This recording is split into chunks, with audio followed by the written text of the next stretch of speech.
গুৰু হ'ল মহেন্দ্ৰ কন্দলী, সেইখন শংকৰৰ পঢ়াশালী। তাতে বহি আমাৰ গুৰু কবিতা লিখিলে, শ্ৰীমন্ত শংকৰদেৱ উপাধি লভিলে।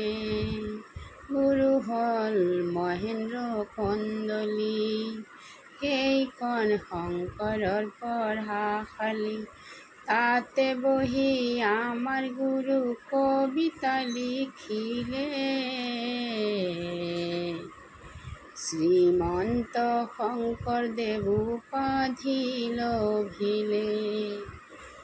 কৰতল কমল কমল দল নয়ন, ভৱ দব দহন গহন বন